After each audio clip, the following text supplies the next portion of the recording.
Hare Hare, Hare Rama, Hare Rama,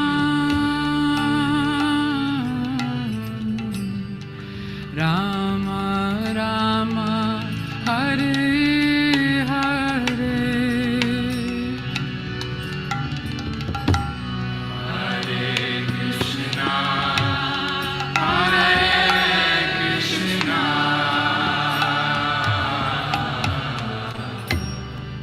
Krishna Krishna, Hare Hare,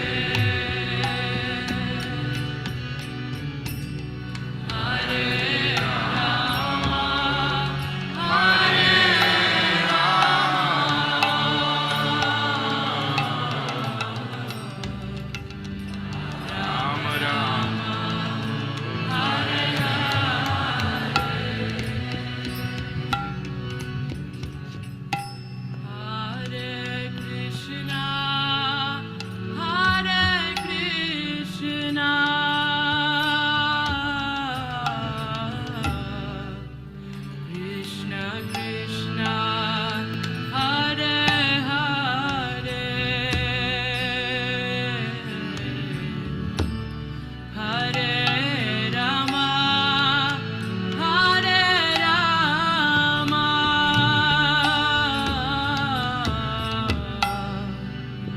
Rama Rama, Hare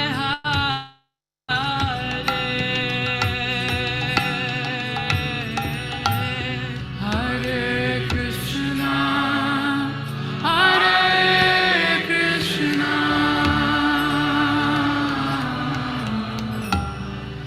Krishna Krishna, Hare Hare,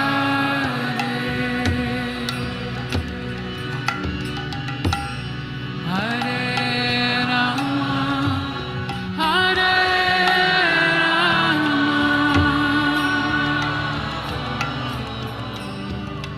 Rama Rama, Hare Hare, Hare Krishna, Hare Krishna,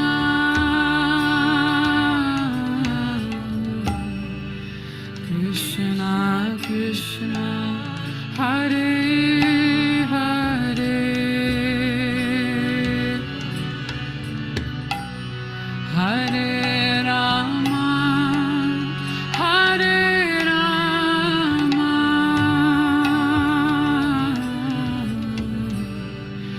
Rama Rama, Hare Hare, Hare Krishna,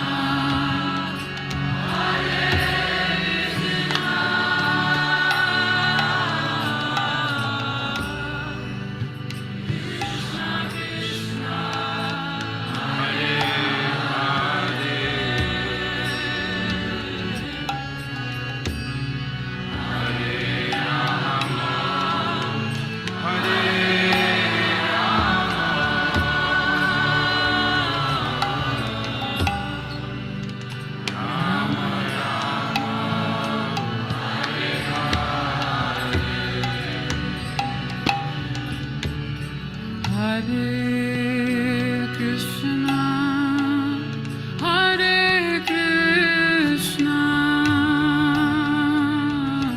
Hare Hare, Hare Rama, Hare Rama, Rama Rama, Hare Hare, Hare Krishna, Hare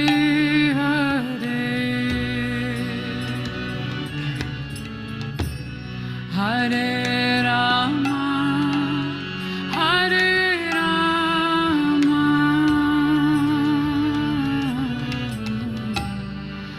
Rama Rama, Hare Hare, Hare Krishna, Hare Krishna,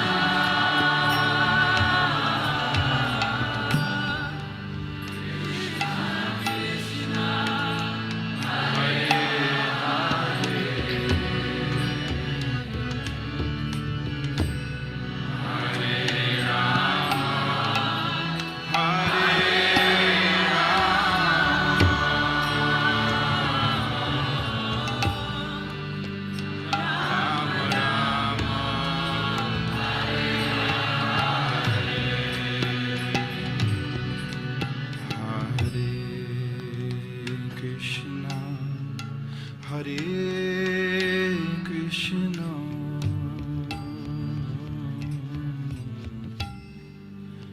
Krishna Krishna, Hare Hare, Hare Rama, Hare Rama,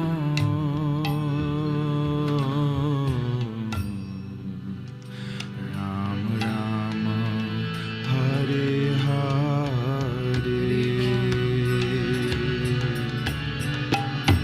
Hare Krishna, Hare Krishna,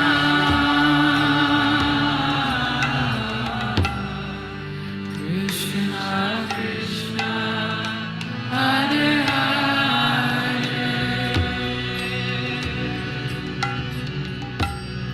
Hare Rama, Hare Rama,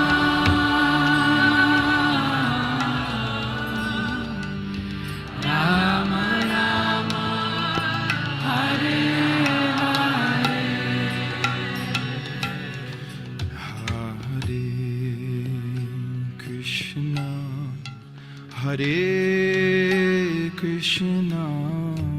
Hare Krishna, Krishna Krishna, Hare Hare, Hare Rama, Hare Rama,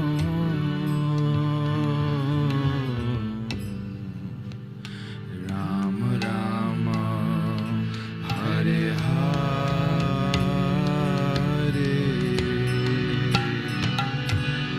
Hare Krishna, Hare Krishna,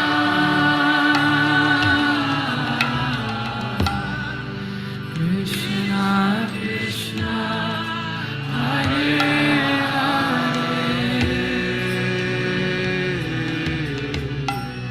Hare Rama, Hare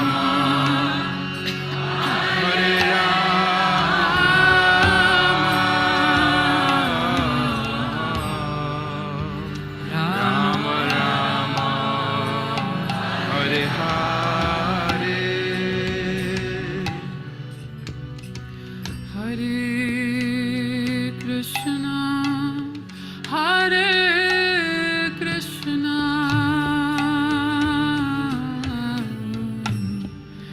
Krishna Krishna, Hare Hare,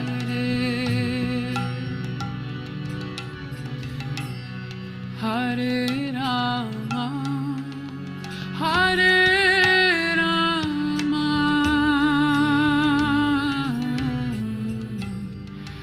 Rama Rama, Hare Hare, Hare Krishna, Hare Krishna, Krishna Krishna, Hare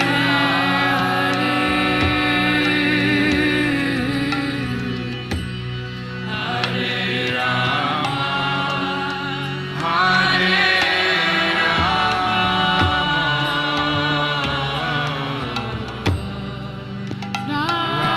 Rama Hare Hare. Hare Krishna devotees, please accept my humble obeisances. All glory to Shri Prabhupada. Welcome to today's morning Srimad Bhagavatam class.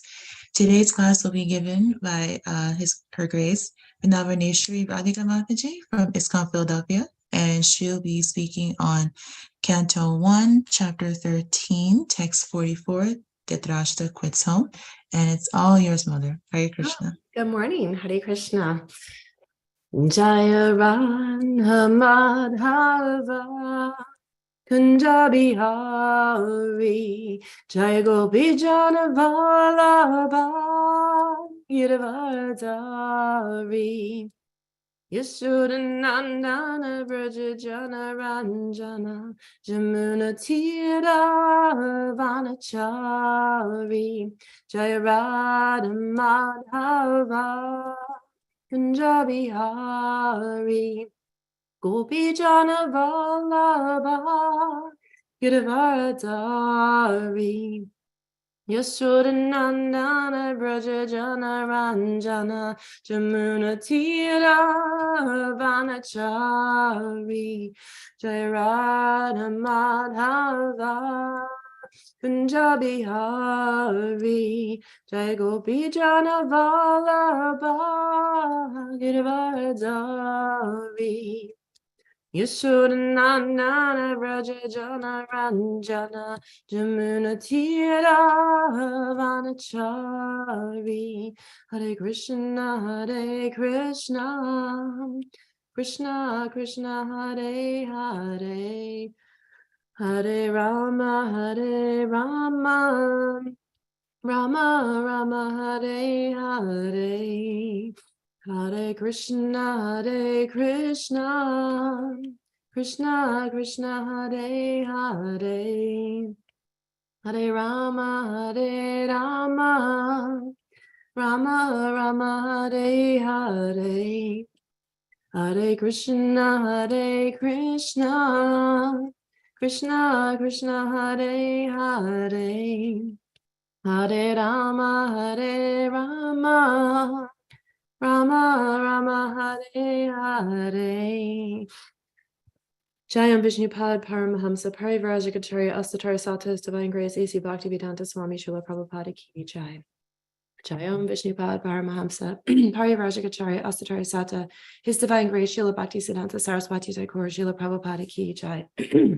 Anantakota Vaishnava Vrinda Ki Jai. Namacharya Srila Haridas Thakur Ki Jai. Prem Sigaho Sri Krishna Chaitanya Prabhu Nityananda Sri Advaita Gadar Shiva Sati Gaur Bhakta Vrinda Ki Jai. Radha Krishna Gopa Gopinath Shamakun Radhakun Girdhar Govardhan Ki Jai. Mayapurdam Ki Jai. Vrindavandam Ki Jai. Jamuna Devi Ki Jai. Ganga Devi Ki Jai. Tulsi Devi Ki Jai. Transcendental Book Distribution Ki Jai. ISKCON Harrisburg Ki Jai. Samaveda Bhakta Vrinda Ki Jai. Gaur Pramanande Hari Bol. All glories the assembled devotees, Hare Krishna. All glories the assembled devotees, Hare Krishna. All glories the assembled devotees, Hare Krishna. All glories to Shri Guru and Shri Gauranga, Hare Hari Bol. Nama Om Vishnu Padaya Krishna Prasaya Bhutale Srimati Bhaktivedanta Swami Niti Namane. Namaste Saraswati Devi Gauravana Pacharane Nirvishesha Shunyavadi Pashata Deshatarane. Om Namo Bhagavate Vasudevaya. Om Namo Bhagavate Vasudevaya. Om Namo Bhagavate Vasudevaya. Narayana Namaskrita Naram Chaiva Narottama Devam Sarasvatim Vyasam Tato Dayam Madhuriyat Nastapraya Shri Bhadreshu Nityam Bhagavata Sevaya Bhagavati Uttamashloki Bhaktir Bhavati Naistaki. So we'll read the verse. I'll read the verse 3 times and then others can chime in. Yan manase dhruvam lokam adhruvam na vanacho bayam sarvata nahi sochiaste snehad anyatra mohajat. Yan manase dhruvam lokam adhruvam vanacho bayam sarvata nahi sochiaste snehad anyatra mohajat. Yan manashe dhruvam lokam adhruvam na vanacho bayam sarvata nahi sochiate snihad anyatra mohajat.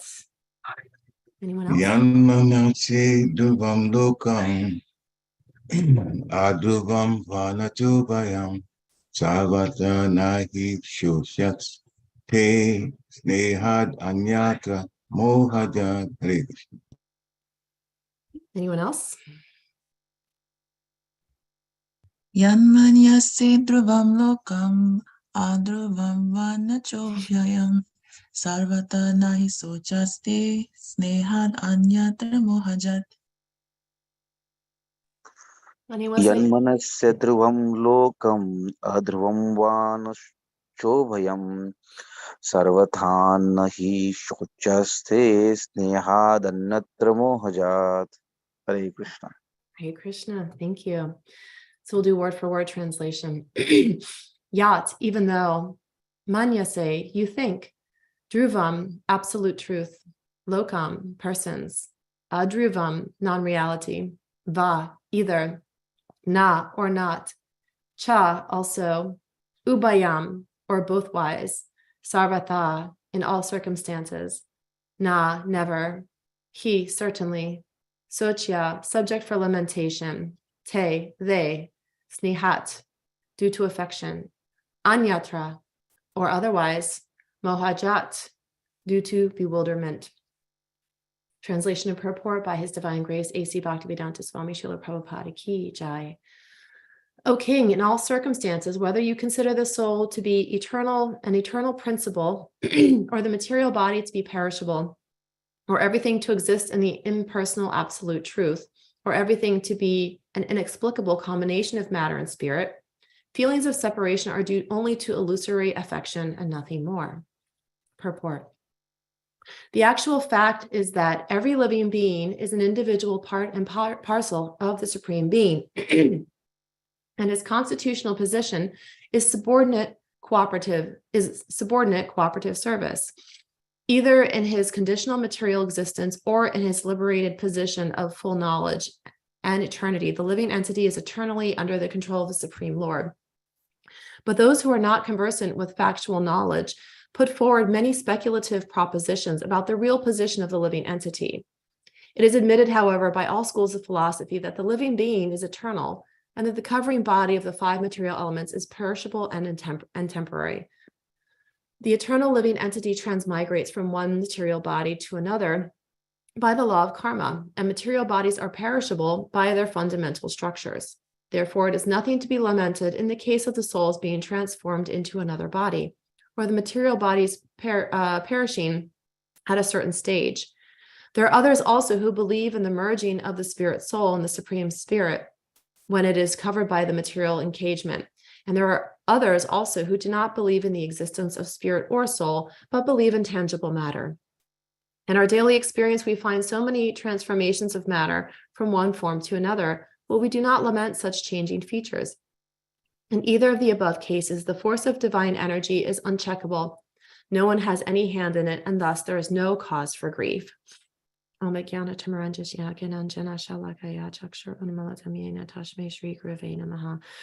Chaitanya Manobistam Stapitamyena Bhutale Swayam Rupa Kadamayam Dadati Svadbatantikam.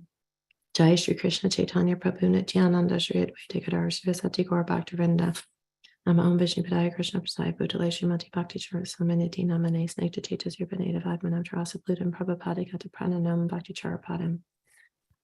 So I'll read the translation again. O King, in all circumstances, whether you consider the soul to be an eternal principle or the material body to be perishable, or everything to exist in the impersonal absolute truth, or everything to be an inexplicable combination of matter and spirit, feelings of separation are due only to illusory affection and nothing more. Does this conversation sound kind of familiar? Right? It might take you back to Bhagavad Gita and a conversation that Krishna was having with Arjuna. And really, we know that Maharaj Yudhisthira is lamenting Dhritarashtra and his wife's disappearance. They've gone off into the woods and into the forest, and he does not know where they've gone. And so Narada Muni comes in, he swoops in as he tends to do, and he's giving them instruction, and he's helping them understand that there's no need for lamenting the loss of his uncle and his aunt, and that ultimately it's the physical body, it's the material body, and therefore he must look at the position of the eternal soul.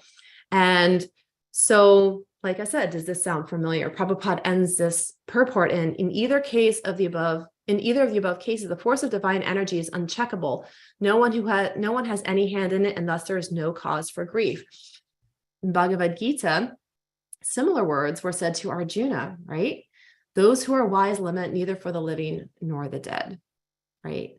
So this is something that is Krishna's is sharing, because what he's saying here, and what Narada Muni is saying, is that this is the physical material body, that the lamentation is merely for the material body, and that the soul lives on, the soul is eternal. And today, this is a really great opportunity to discuss some of the qualities of the soul, the nature of the soul, because the soul we know to be within us, and we understand to be within us. We may feel the soul as part of what gives us life, gives us consciousness, right? But do we necessarily feel it there? We know it's there. We know we have a soul. We talk about the soul. Animals have souls, everything, living entities have souls. And some religions may debate whether other things have a soul, but aside from humans. But in our tradition, we feel everything has a soul. It's a living, it gives it that spark, that energy that makes it a living entity. So this is what is the difference between material energy and the soul is it's that spark, but it never dies. It's eternal. And so in Bhagavad Gita, Krishna, says, Dehiyon yasmin yata dehi kamaram yavanam jara deha dahantaran praptir deras tatra namuyati. This is a very well-known verse, right? Because it's well-known because it explains what bewilders the living entity. It's as the embodied soul continuously passes in this body from boyhood to youth to old age, the soul similarly passes into another body at death. A sober person is not bewildered by such a change. And so whether we understand that change to be of our own body or of the body of a loved one or another living entity, we understand that to be the case. So the soul, as we understand it, is really, it's indestructible. And so, and Krishna says that in Bhagavad Gita text 17, that which pervades the entire body you should know to be indestructible. No one is able to destroy that imperishable soul. The material body of the indestructible, immeasurable, and eternal living entity is sure to come to an end. Neither he who thinks the living entity the slayer, nor he who thinks it slain is in knowledge, for the self slays, nor is slain. Now, this is may be confusing for people. And I know that early on in my coming to Krishna consciousness, it took me a minute and talking to some senior devotees to understand what self is. When we think of self, we think of ourselves, right? When we think of self, we think of this material experience. I identify myself as Vrindavaneshwari or Wendy or my mother's daughter. This is how I identify myself, right? But what is the self referring to here? The self is referring to the soul. That is our true self. And so when Prabhupada discusses self-realization, the science of self-realization, right? That's one of his books. Self-realization and self-knowledge, the self is our eternal self. It's our soul. It's understanding our eternal position. It's not the material, ego-based self. That's something to make a differentiation about when we're speaking about the self in this context. That self is the self of the imperishable self, the soul. And here Krishna goes on in Bhagavad Gita to say, for the soul, there is neither birth nor death at any time. He has not come into being, does not come into being, and will not come into being. He is unborn, eternal, ever-existing, and primeval. He is not slain when the body is slain. O Partha, how can a person who knows that the soul is indestructible, eternal, unborn, and immutable kill anyone or cause anyone to kill? So we know Arjuna is standing here on the battlefield, looking over his family, and he's lamenting. He's lamenting the situation. We know King Yudhisthira is just finished a battle. And he was just given this high position, the highest position. And he is lamenting the death of those who were departed on the battlefield. He's lamenting the departure of Dhritarashtra. Same battle, right? Sometimes we have to remind ourselves, this is actually the same situation here. This is the same battle. This is the battle of Kurukshetra. This is the Bhagavatam is, this part of the Bhagavatam is the reflecting the aftermath of that battle. And the Bhagavad Gita is reflecting the, before the battle actually happens. So we can see the, the precursor and then the aftermath of the battle. What's the message? It's still the same. Nothing's changed. Nothing's changed in this battle. Bhagavad Gita, Krishna is bringing about the same message. This is a powerful message. Krishna is instructing Arjuna very specifically in this situation. And King Yudhisthira is getting very similar instruction from those surrounding him. So do you remember, if we think back to earlier in this pastime with King Yudhisthira, we remember who was instructing him then. It was Grandfather Bhishma. Grandfather Bhishma was giving instruction. And then also, Vidura came in for a bit. And now we have Narada Muni. But where are they getting all of this instructions from? Because it's, like I said, it's awfully similar to what Krishna was telling Arjuna on the battlefield. How is that so? This is all the same time frame. How are they getting the same message that Krishna was delivering just a day prior to Arjuna? Were they standing there? Were they there to get the message with Arjuna?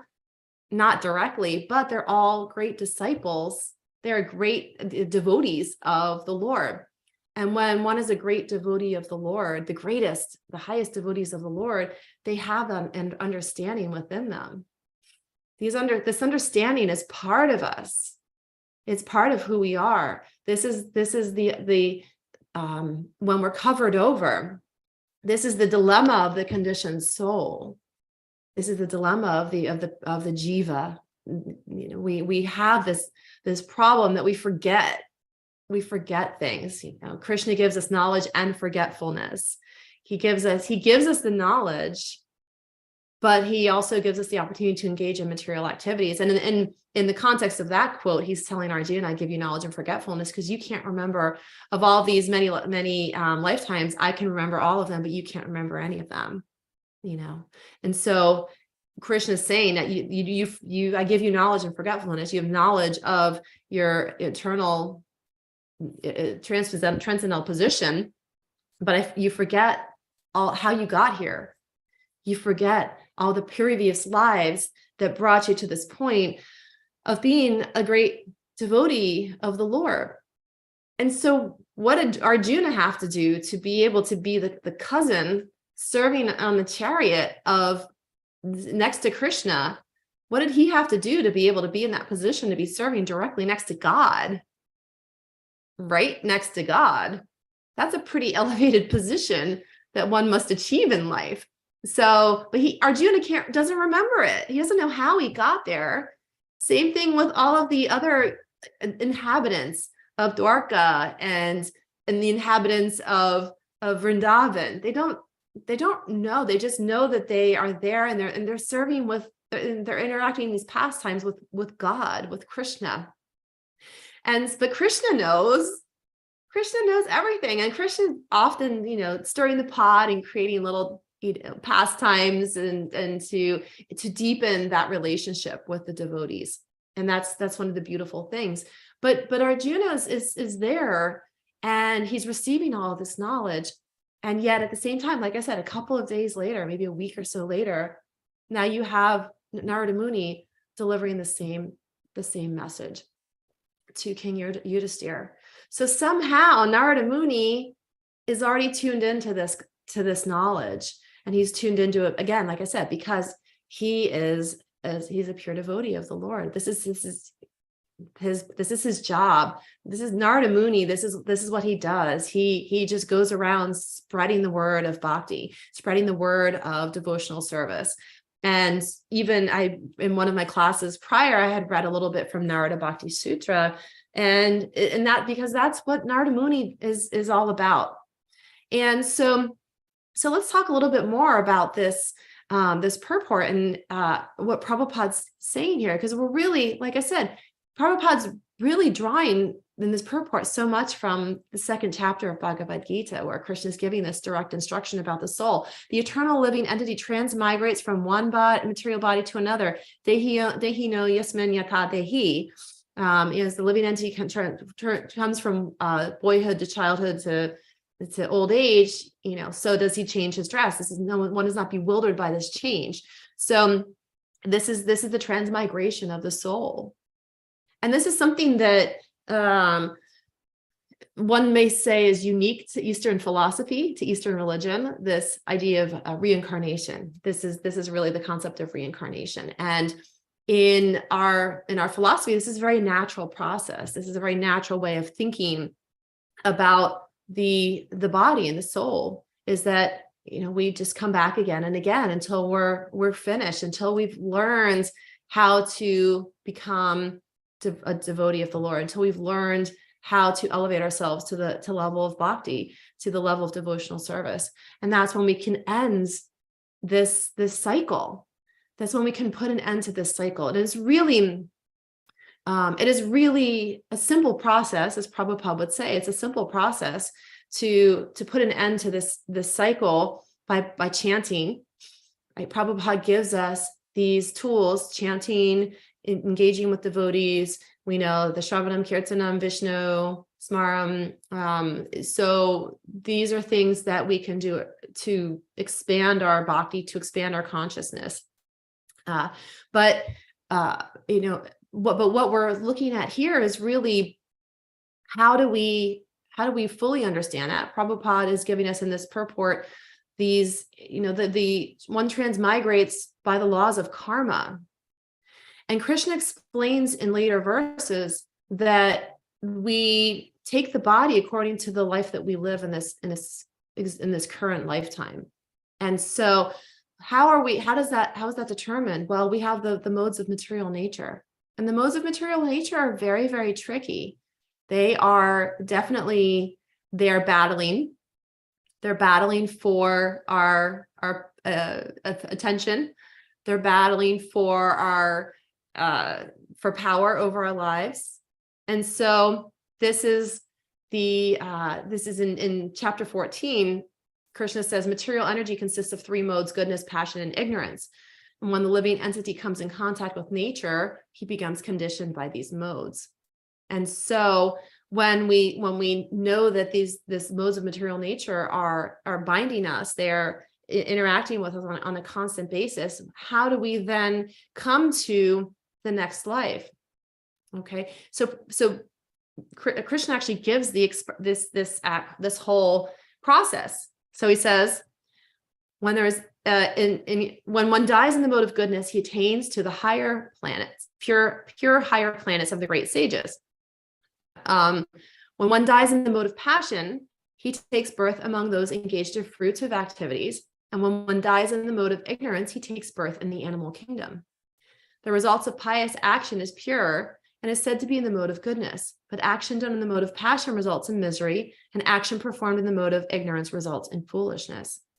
So right here, he says, he tells us exactly, if we're hanging out in the mode of goodness, we'll at least get to those higher planets. Now, if we're doing devotional activities, we may even do better than that.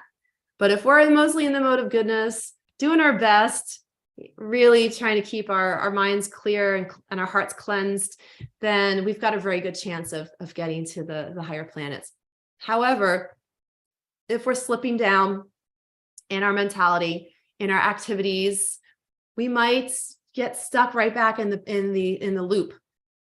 We might get thrust right back into that same cycle of fruitive activities of birth and death.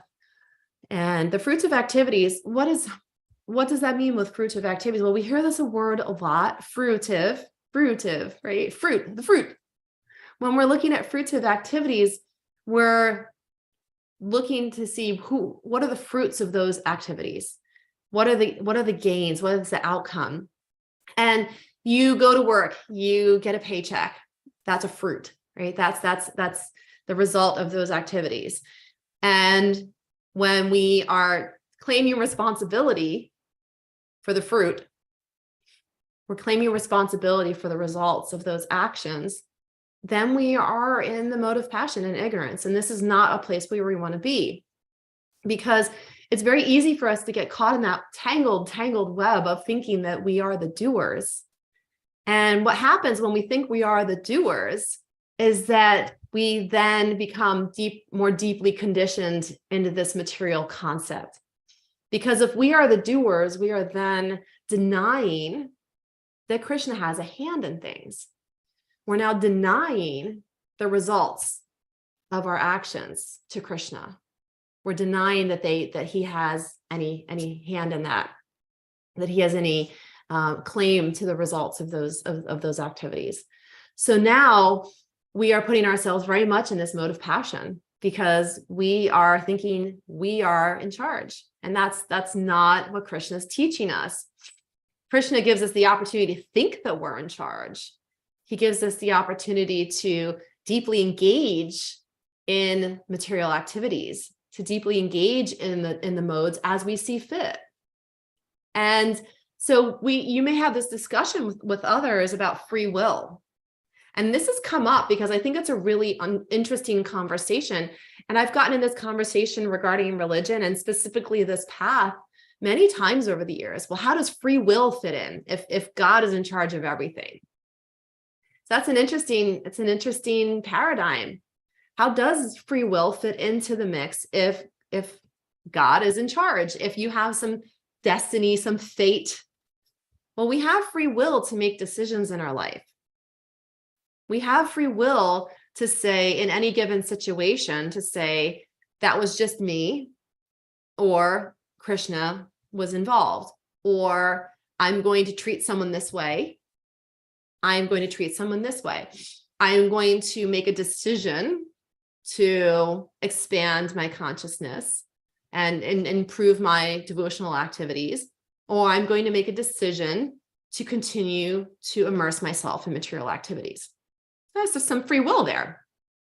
The resultant activities may be similar. So we might have a situation where, and Prabhupada has said this before, that devotee may have some bad thing happen to them due to karmic activities in the past, due to karmic effects.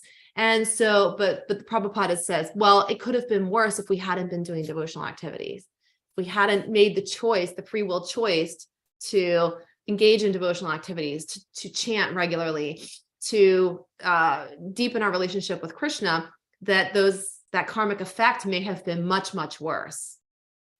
So nothing's ever black and white.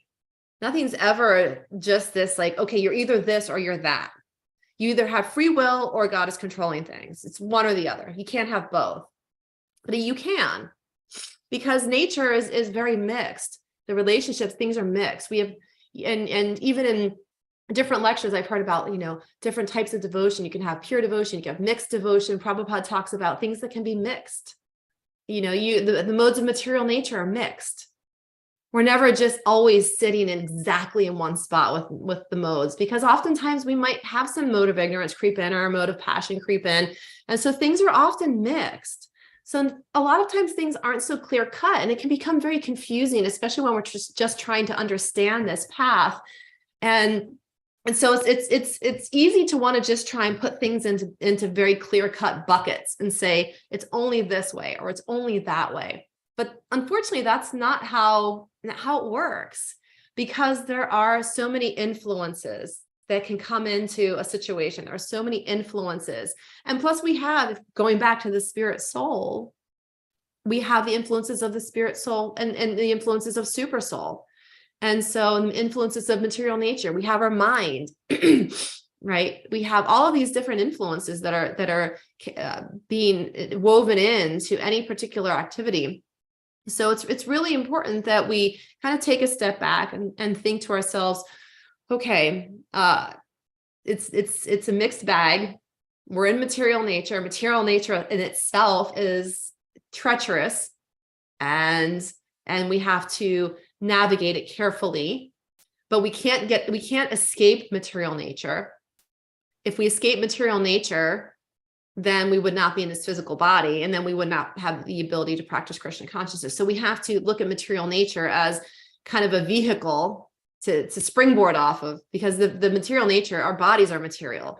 So we have to use the material nature to our advantage for spiritual life, for spiritual activities. If we just try and say, well, that's all material nature, well, we can't avoid it. material is all around us. We are part of this material world. We cannot avoid material world. We can't avoid material activities, but what we can do is try and spiritualize our activities. And the way we do that is really by understanding our true position.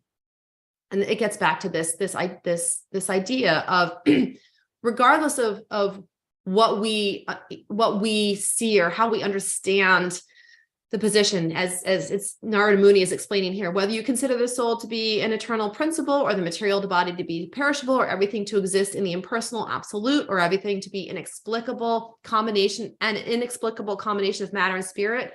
So he's already mapping this all out for us right here. Whatever you believe doesn't matter, because I mean it's there's still the feelings of separation are due to illusory affection. So he's saying that no matter where you are in your mind, there's certain things that are governed by laws of material nature and spiritual nature. And he's even saying here, if you believe the inexplicable and to everything to be an inexplicable combination of matter and spirit, right? He's already saying there can be a combination of matter and spirit. Things are combined. Things are often meshed together and interwoven in a very confusing way. So we have to try and really cut through all of that to just know that we are spirit souls here in a material world, in a material body. Our spirit soul is imperishable. It can neither be cut nor burned, nor destroyed. These are the things of the spirit soul. These are the qualities of the spirit soul. All of these things can be taken care of in the spirit. The spirit soul is not able to be destroyed. And so this is part of our path to understand this. And it's even, and I'll go back to Bhagavad Gita for a minute. This is a very famous verse. Some look on the soul as amazing, some describe him as amazing, and some hear of him as amazing, while others, even after hearing about him, cannot understand him at all. Well, that's interesting, huh? So there's still, some of us may still be so bewildered. Even after knowing all this, we still can't understand the soul at all. And still, so this is how we can get really stuck. And so hopefully everyone that's here at least understands the purpose of the position of the conditioned soul, the position of the soul and what it is in this material activities. So luckily we have Bhagavad Gita, we have Prabhupada, we have the direct words of Krishna here to educate us and give us this understanding. And through reading Bhagavad Gita, through reading Srimad Bhagavatam, this is going to help us in our spiritual activities.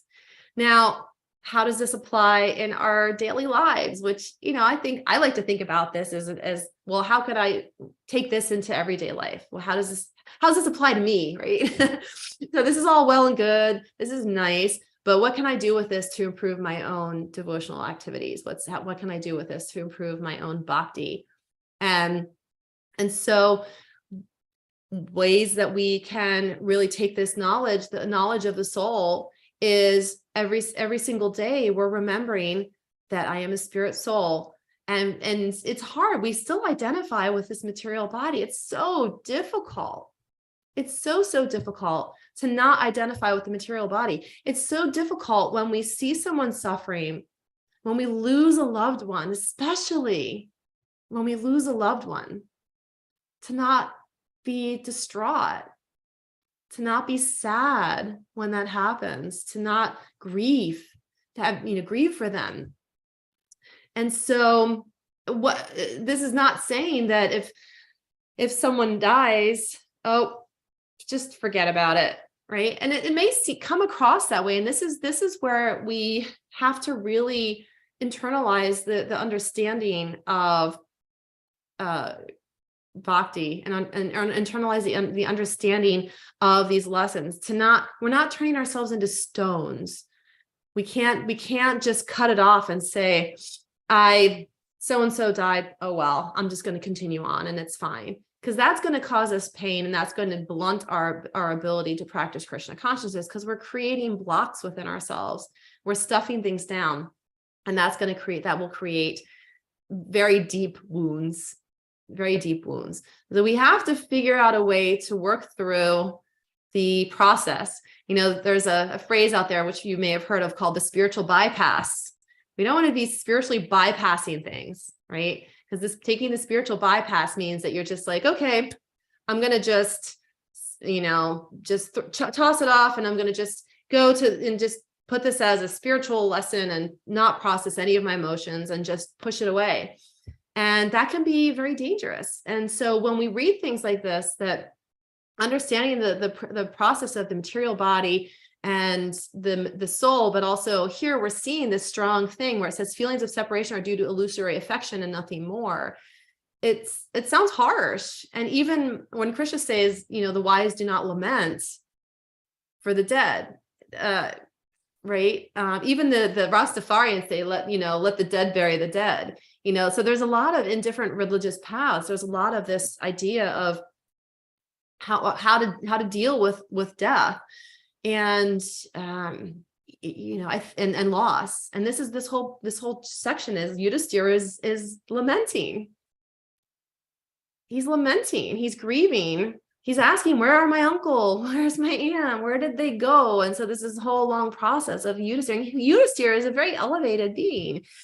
And so, you know, I whenever we dive into some of these topics, I always like to kind of round it out with a kind of practicality for our everyday lives, to say like, okay, well, we're not going to just cut ourselves off and say, well, so-and-so is not my life anymore.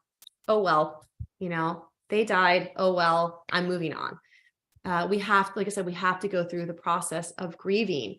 And this is not to cut that off. It's to help us understand that the person is the physical body that they're grieving for, but we can celebrate the soul and celebrate the moving of that soul into its next space, into whether it's, you know, to a higher planet, back to Godhead. We all pray for each other that we go back to Godhead, you know, be with Prabhupada upon our death. So this is an important thing, because I think sometimes when we can get deep into these passages, into these texts, and if we take it just at face value, that we may develop, kind of have some conflict in our own mind. I mean, I know for me personally, there's opportunities for conflict all the time in my head. And so I like to just put them out on the table and sort through them, because if we don't talk through these kinds of difficulties that we may be having, or challenges or questions that may arise around these very deep topics, then it could potentially stunt our growth. So we grow by confronting the challenges, you know, and talking through them. And I think that this is an opportunity to do that. So like I said, if we kind of we cut through all of this, and we recognize that the physical body is what we are getting attached to, and when the physical body leaves, that the spirit soul is continuing on. And so this is the lesson from today. It's really that simple.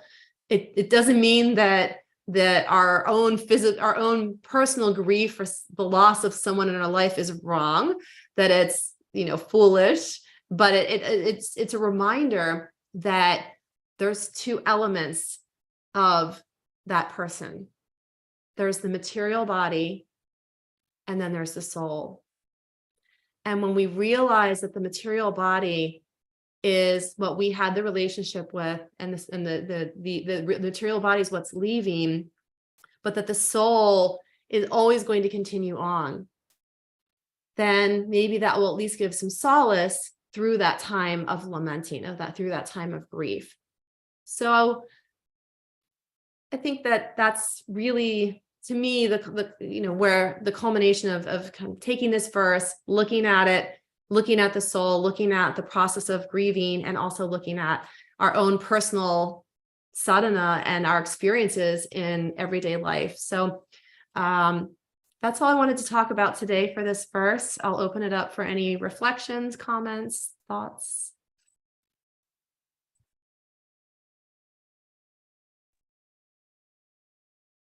Hare Krishna, Vrindavan Prabhu, accept my obeisance, all grace of Prabhupada. Hare Krishna. I just saw you pop in, so I know you didn't catch most of it. I only caught the last 5 minutes. The thing is, I have a new service for the past, I think, 2-3 months. Every Tuesday, I host Chandramani Swami's classes at 7 o'clock. So I have to start that, and when that is done, then I jump on here. So Oh wow. it was a little challenge for the first couple of months, but now, Krishna's arrangement, thank God my daughter is finished with school, so now she can handle this, our temples Tuesday. Dear Krishna also helped me a couple of times, but then he got, he had to leave the country, came back. So but yeah, so I caught just the last 5 minutes. I apologize for jumping in, but I would like to ask devotees, if you have any questions, any comments, clarification, please do jump right in or raise your hand, or you can even put a question in the chat and we'll be happy to read it out. If I caught the last 5 minutes, Vrindavan Rishi, I think what you were speaking about is the process of grieving. Yeah, toward the end, yeah. Toward I was the talking end. about this, Okay, the process good. of the So soul. I'll just catch that part of Yeah. it, because sometimes, that's a really, really, I think, a very important point, I feel, in Krishna consciousness, because sometimes I've come across situations where, when we have a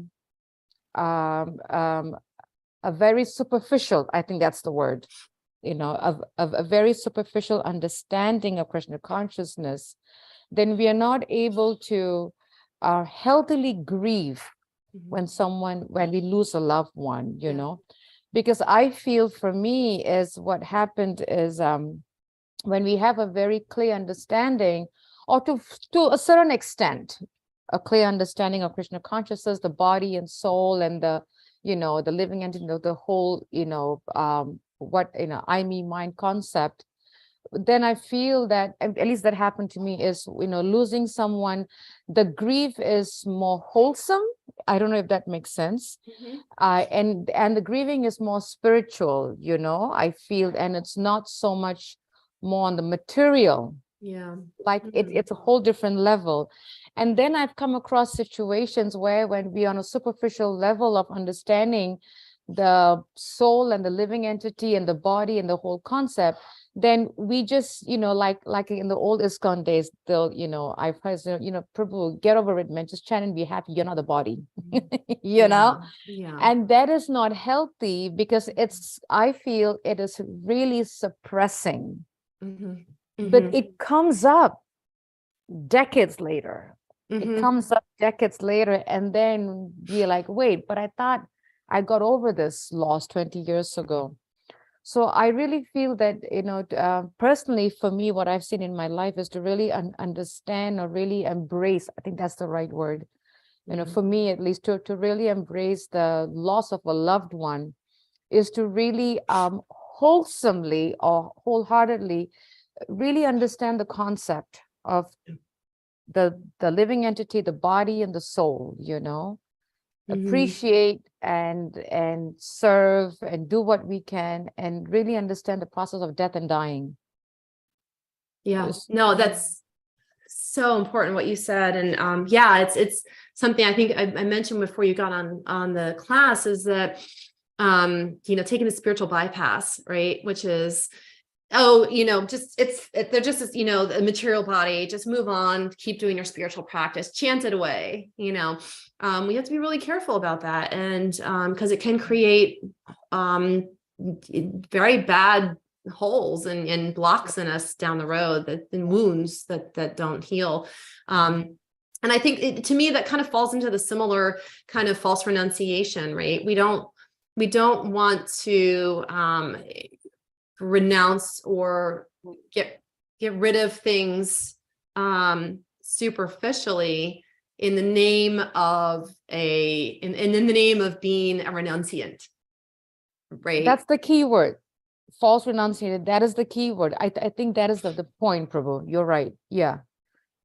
Because we get caught up in this in the falgu vairagya, the false renunciation. and thinking that, I'm at this level, but then when something really hits us, then we just can't deal with it.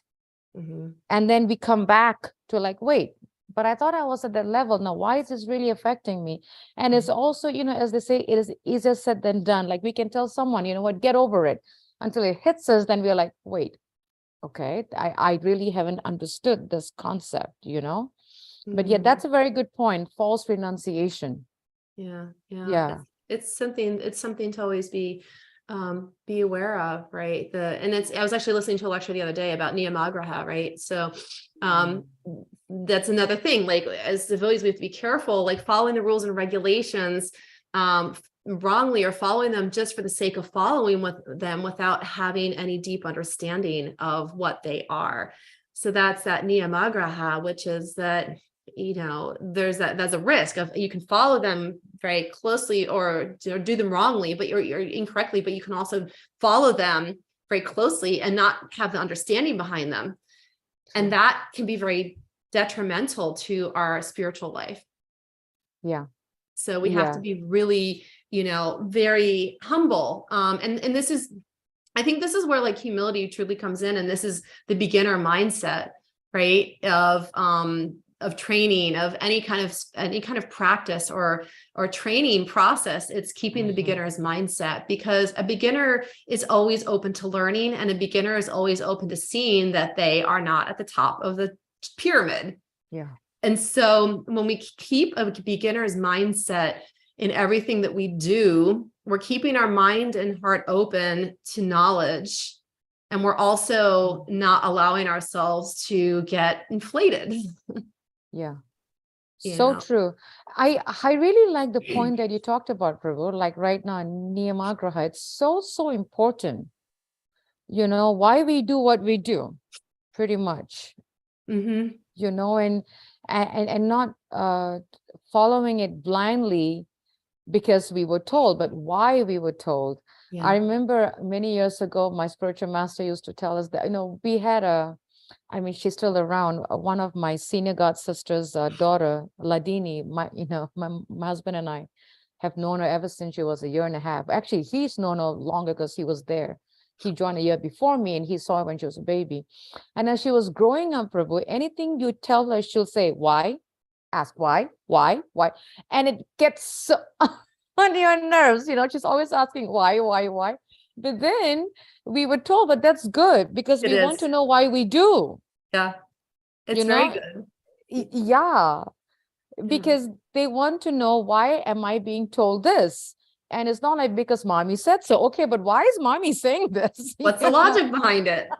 Yeah. So I think it applies to Krishna consciousness too, why we do what we do. And, and also it reminds me of Radhika Raman Prabhu, his classes are really, really good, and he always says that, and when I attended one of his classes about 3-4 years ago in your Vrindavan, he says that, as the times are changing, we have to change with the times, and we have to have the answers of why we do what we do. Because if you tell people because Krishna says so, okay, but there's got to be a reason why the Lord says also, because the Lord also has, he did give the reasons. So that's one thing that I've learned, that when we do some things, there has to be, that there is a reason. Absolutely. It is so critical. It is so critical. And it helps devotees have a deeper understanding. And, one might perceive it as challenging. Yes. But at the end, Prabhupada didn't have problems with people questioning him. He did not. You're right. He was very open to answering. Yes. Unless someone's like, I am God.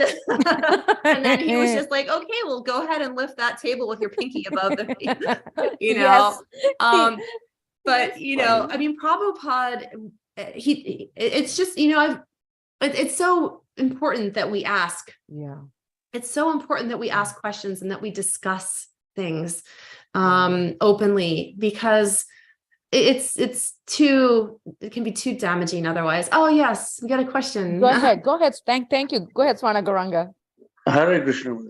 Very, very wonderful class, very intellectual class, I'll say. Thank you. Hare Very, very Krishna. nice points.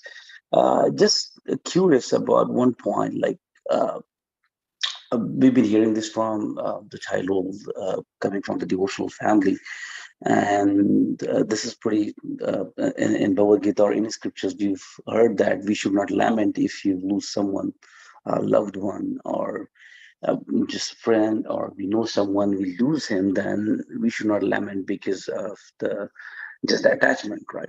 But then there's another point comes, right? Krishna Bhakti is very soft-hearted too, Yeah. right? So if you're not lament or not lamenting, but just feeling bad about losing someone, and then are we becoming like stone-hearted, or uh, I mean, not out of attachment, but still should feel bad, right? Like the Vasudev when the Shukdev start leaving the house, and then he was running behind him, start crying and telling, "Stop, stop, stop." But it was not lamentation, but still, how can we differentiate that? Feeling bad and lamenting and out of attachment. That's such a good question. Thank you. I love this. One of the things that just came to my mind is that there's love, and love is a deeper connection. And if we're lamenting, where I think in my feeling just now, it came to me, but I was thinking when we have a deep love for someone, we're feeling that love and we're feeling that connection, we're feeling a loss. We're grieving a loss of that person that's not with us anymore, and it's a hole in our lives, and that's a hole that can't be filled again, so that is a grieving of a loss with our hearts from a place of love and deep connection. If we're lamenting, I feel that a lamentation is more of a wallowing kind of like, woe is me, where I didn't do this right, or I could have done this better. Where are these people now? They should be here with me. They should be doing this. This is just wrong. This is all wrong. This shouldn't have. Why did this happen? Why did this happen to this person? They're such a good person. This shouldn't have happened to me, and shouldn't have happened to them. And why did I lose this person from my life? Why? And I think that's lamentation, and it's more of a wallowing kind of like, why me, God? But I think that when we are in a deep place of love, we're going to feel grief. Prabhupada grieved the loss of his spiritual master. His Prabhupada disciples deeply grieved the loss of Prabhupada. You see it even on Prabhupada disappearance day. There's just tears, and that deep love. And I think that is not like, why God, why did you leave us? Why God did you take him from us? This shouldn't have happened to us, and you might hear that. And that may not be, that may be coming from a darker place, or less, and a less, I don't know the word, a less maybe a conscious place, let's say, than if we are just saying this person is a beautiful soul, they're in a better place, I will miss them deeply. Mm-hmm. So does that help? Yes, mother. Yes. That's what we usually think, right? So because when my father-in-law left the body, that's what we were thinking. So Jagannathji actually take him to Golok Dham, so that makes us feel better, because this place is the suffering. Yeah. Going to Krishna's lok is always that's a better place. So, and we do miss them. It's not like we don't miss them, but we always there's a feel good factor, like you said, Sri Prabhupada, right? So he's with Krishna, so always feel good factor is there. So he's with the Krishna, so, and he's gonna bless us that we one day will go back to home, right, to God. Yeah. Thank you, Mother. Hare Krishna. Thank you for a wonderful question, Prabhu, because I That think it is a really very important. nice question. That is a very nice question, Swarna Gauranga. Actually, as he was asking, as he was answering, Vrindavanji, if I may, I remember when my spiritual master was leaving his body, and we knew there is no way the body can be turned around, because he was completely cancerous, the whole body down to his foot. But because of the attachment, with love comes attachment, right? We were praying for him to stay, but at the same time, the body is rotten, pretty much. And I remember at one point, he was mentioning in one of his darshan, he says, let me go. That's also love, is what he said. He says, let me go. Just let me go. This body is useless. It cannot do anything. It's rotten. Letting me go to Krishna is also love. And that's one thing that I learned at that time, that the deeper meaning of love, that even when someone is suffering, letting them go because the body is of no use is also love. Yeah.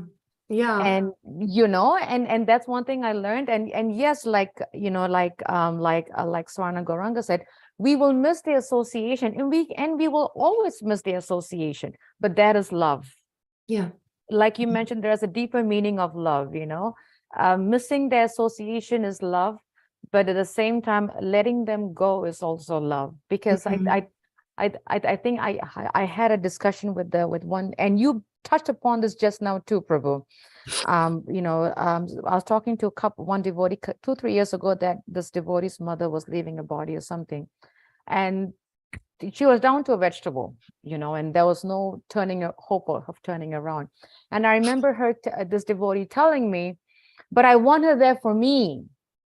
I said, well, now we got to change that, because the mother's saying, let me go, but you want her for you. So is that love or is that attachment? So, right. If the mother is saying, let me go, I want to go, letting her go is also love. And that's one thing that I had to learn 17 years ago when my spiritual master was leaving, that love has a much deeper meaning. But that was a very nice question, Swarna Gauranga. Really nice question, really, really deep. Yeah, amazing points. Yeah, thank you very much. Thank you for the clarification, Mother. Thank you for your sharing. Really, really nice. Yeah. It's really deep, real deep love. Love with no strings attached, right? Yep, exactly. And That's I think that is the unconditional love. I was about to say the same thing, Prabhu. You just took it right out of my mouth. Amazing points. Yes, thank you. Any other questions from devotees? Any other takeaways, feedback? Krishna. Please go ahead. Please accept the whole obeisances, all glories to your Prabhupada. Thank you for the class. And this is a very sensitive discussion of feelings when someone is leaving. But since she had talked about the spiritual master Bhattikara Maharaj leaving, he knew we were going to feel all kinds of feelings. It would be difficult for us. So he had one lecture, which was very, very good for us. I don't know how many people still remember, but the title alone was indicative of his mercy on us. He said, we depart to meet again. So he made the point that when we're departing, I'm going, but it doesn't mean that you will never see me again. It says we depart to meet again. And we all knew to meet again meant spiritual world. Yeah. And so that he brought that to our minds so that our minds can help our emotions be more, steady and not, we just go out and go crazy or lose it because he's gone. Yeah. So we depart to meet again. That was the message that's changed to us. That was beautiful. That is beautiful. Till we meet again. Thank you so much for sharing that. Thank you. That's a beautiful way to end the class. Beautiful way. Till we meet again. Till we meet again. Absolutely. Such a wonder. And again, Prabhu, I apologize for jumping in last minute, at the end of the tail end of the class. Service. Really lovely service. I had to switch. Yes. We want to thank all the devotees for joining us, and thank you to my husband to actually, really bringing it to a very nice, ending. Perfect. Like it's like a storybook, right? It's like so perfect, That's why he's all glories to Guru and Gauranga. All glories. Thank you so much for joining us, and thank you to all the devotees for joining us. Vanchakapatibhyascha, Kripasindabevacha, Patitanam Pavanebhyo, Vaishnavebhyo Namo Namaha. Srila Prabhupada ki Jai. Have a wonderful day. Hare Krishna. Hare Krishna. Hare Krishna.